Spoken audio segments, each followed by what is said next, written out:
जामवंत रामायण के सबसे प्रमुख पात्रों में से एक है। हालांकि उनकी गिनती 7 चिरंजीवियों में नहीं की जाती है, पर वे भी एक चिरंजीवी ही थे जिन्होंने द्वापर युग में निर्माण लिया। उनकी आयु अन्य 7 चिरंजीवियों से भी अधिक मानी जाती है। उनके जन्म के विषय में भी अलग अलग कथाएं प्रचलित हैं। अग्नि पुराण के अनुसार जामवंत का जन्म अग्नि से हुआ था और उनकी माता एक गंधर्व स्त्री थी। और विष्णु पुराण के अनुसार जामवंत का जन्म ब्रह्मा जी के पसीने से हुआ है। जामवंत की आयु बहुत ही लंबी मानी जाती है। ऐसा माना जाता है कि श्री राम अवतार के समय जामवंत की आयु 6 मनवंतर थी।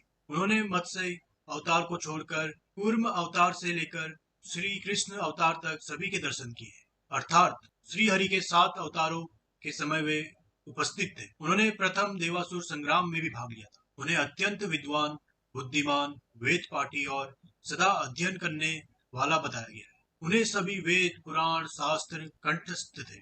श्री राम की सेना में वे सबसे वयोवृद्ध और बुद्धिमान थे और इसी कारण श्री राम भी उनका बड़ा सम्मान करते थे और उनसे सलाह लिया करते थे। उनका आकार बहुत विशाल बताया गया है। आकार में वे कुंभकर्ण से तनिक ही छोटे थे। जब लक्ष्मण को शक्ति लगी तो उन्होंने ही हनुमान को 4 दुर्लभ बूटियों के बारे में बताया था, जिनमें से एक संजीवनी थी। जब सुग्रीव ने वानर सेना को माता सीता की खोज में चारों दिशाओं में भेजा तो अंगद के नेतृत्व में जामवंत, हनुमान इत्यादि दक्षिण दिशा में गए। सुग्रीव ने विशेष रूप से जामवंत को अंगद के साथ भेजा ताकि वे अपने अनुभव से दल का सुरक्षित नेतृत्व कर सकें। जब सागर तट पर पहुंचकर सभी उस विशाल समुद्र को देखकर हताश हो जाते थे तो जामवंती हनुमान को उनकी शक्तियों का भान करवाते हैं, जिसके बाद हनुमान समुद्र को लांघते हैं। लंका कांड में जामवंत के विषय में अधिक वर्णन दिया गया है।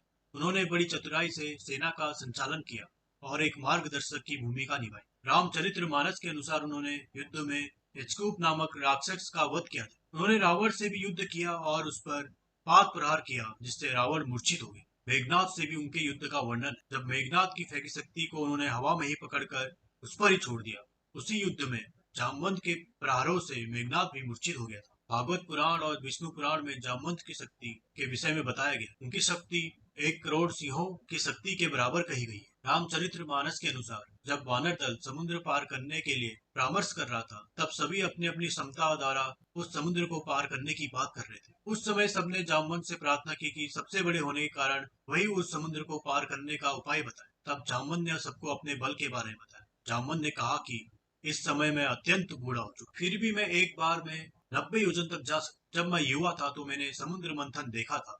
उस समय मुझमें इतना बल था कि देवों और दैत्यों के थक जाने पर मैंने अकेले ही पूरे मंदराचल पर्वत को घुमा दिया था। उसे देखकर स्वयं मेरे पिता ब्रह्मा जी ने मेरी प्रशंसा की थी। जब श्री हरि ने वामन अवतार लिया और दैत्यराज बलि के पास आए थे, तब मैं वही था। जब उन्होंने बलि द्वारा दी गई 3 पग भूमि को नापने के लिए अपना विराट स्वरूप लिया था, तब उस समय मैंने केवल 7 क्षणों में भगवान वामन सहित पृथ्वी के 7 परिक्रमा कर डाली। जब मैं परिक्रमा कर वापस लौटा तब तक भगवान वामन देवराज बलि को पूरी तरह बांध भी नहीं पाए थे। कहीं कहीं उनके द्वारा पृथ्वी की 21 परिक्रमा करने के बारे में लिखा गया। ये सुनकर सबने पूछा कि आप इतने शक्तिशाली थे तो आपका बल क्षीण कैसे हो गया। इस पर जामवंत बताते हैं कि भगवान वामन के पृथ्वी को नापते समय जब मैं अत्यंत तीव्र वेग से उनकी परिक्रमा कर रहा था तो अंतिम परिक्रमा के समय मेरे पैर के अंगूठे का नाखून महामेरु पर्वत से छू गया, जिससे उसका शिखर खंडित हो गया। इससे मेरु ने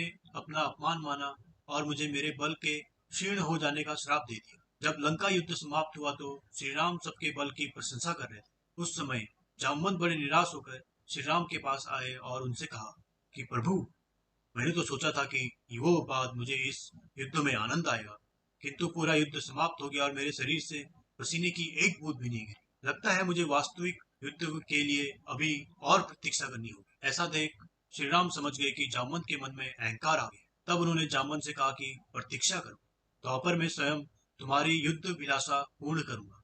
जब श्री कृष्ण ने द्वापर युग में जन्म लिया तब वो एक मणि को ढूंढने निकले थे। तब जामवंत की गुफा में पहुंचे। वहां जब उन्होंने मणि देखी तो उसे लेना चाहा। इस पर श्री कृष्ण और जामवंत में घोर युद्ध हुआ। भागवत पुराण के अनुसार वो युद्ध 28 दिनों तक लगातार चलता रहा। अंत में जामवंत पसीने से लथपथ हो गए और थक गए। जब वे परास्त होने लगे तब उन्होंने श्री राम का स्मरण किया। ऐसा करते ही श्री कृष्ण ने उन्हें श्री राम के रूप में दर्शन दिए। जामवंत समझ गए कि अपने दिए वचन के कारण स्वयं श्री राम श्री कृष्ण के रूप में अवतरित हुए। उनका अभिमान भंग हो गया और उन्होंने श्री कृष्ण के स्वरूप को पहचान कर उनसे समय याचना की। तो दोस्तों, कैसी लगी आपको ये वीडियो? और ऐसी वीडियोज और देखने के लिए हमारे चैनल को सब्सक्राइब करना ना भूलें और इस वीडियो को लाइक और शेयर कीजिए। धन्यवाद।